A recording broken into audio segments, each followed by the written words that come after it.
everybody. Today is day 36 of reading Bill Clinton, My Life.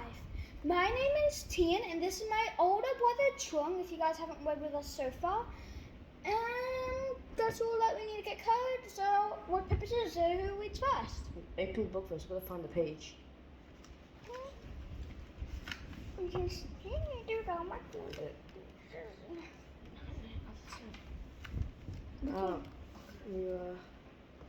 This paragraph for several months. I want to play the singing. Yeah. Okay, sorry, for several months.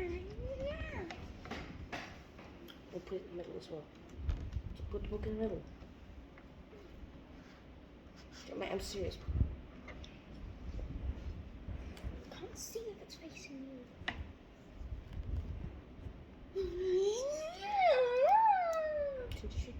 I'm reading. Stop.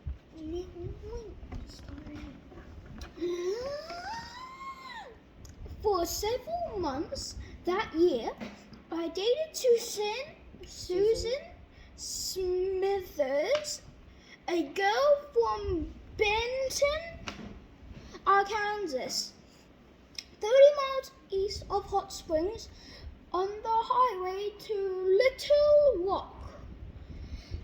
Oh yes. Often on Sundays, I would go to Benton to church and lunch with her family. At the end of the meal, Susan's mother, Mary, would put a... Mary. Not Mary, Mary. That's the exact same. No, it's not. Would put a pile of her peach or apple fried pies on the table. And her father, Reese, and just Reese. Reese and I would eat them until I practically had to be carried away. One Sunday after lunch, Susan and I went for a drive to Brookside, a town near Benton, named for the ore used to make aluminium, which was dug out of open pit mines there. When we got to town, we decided to drive out to see the mines. Going off the road onto what I thought was hard clay soil, right up the edge to the edge of a huge open pit. After walking around the site, we got back into the car to go home, and our mood took a sharp downward turn. My car's wheels had sunk deeper to the soft, wet ground.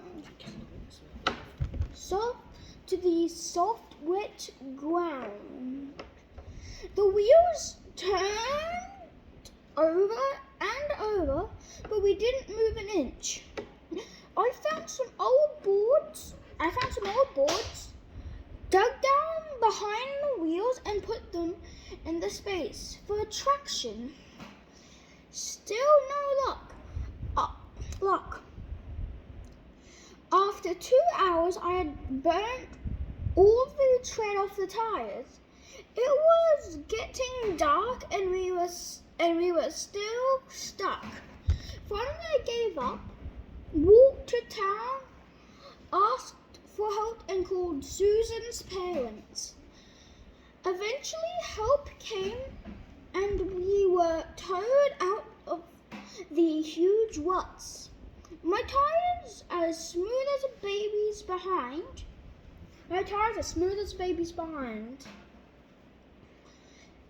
It was...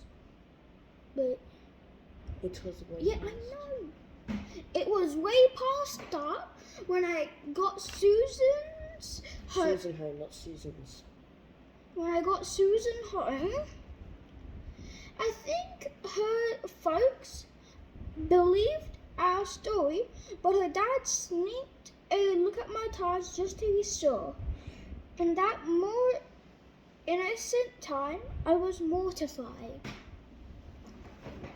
Rock, paper, scissors, shoot. Can we get that powder?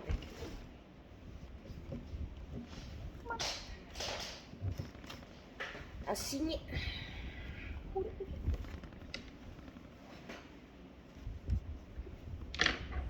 As senior year drew to a close, I became increasingly anxious about college. For some reason, I never considered applying to any Ivy League school.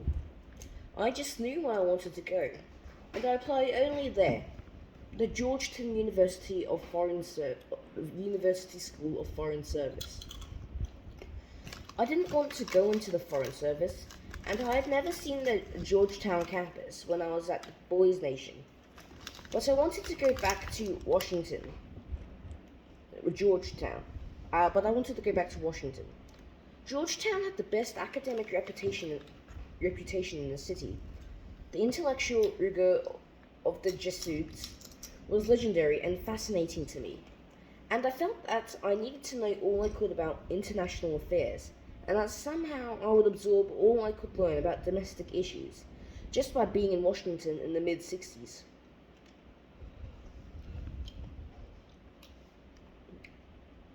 I thought I would get in because I was fourth in my class of 327.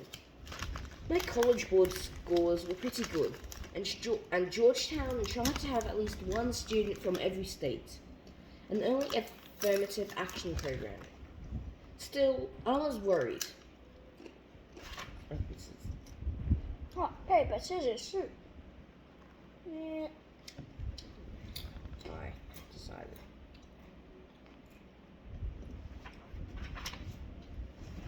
Put your hand up. I decided that if I got turned down at Georgetown, I'd go to the University of Arkansas, which had open admissions policy for Kansas high school graduates, and where the smart money said spiraling politics should go anyway. In the second week of April, my acceptance notice from Georgetown arrived. I was happy, but by then I'd begun to question the wisdom of going. I didn't get a scholarship, and it was so expensive. $1,200 for tuition and $700 for room. And fees. Plus books, food, and other expenses. Although with a comfortable middle class family by Kansas standards, I was worried that my folks couldn't afford it.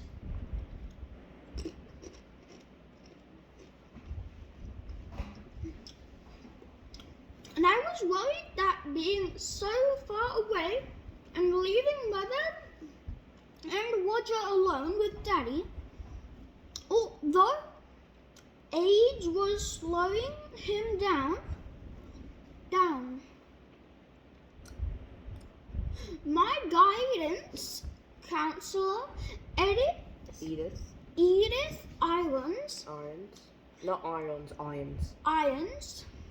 was adamant that I should go. Wait. That it was. Yeah, I know.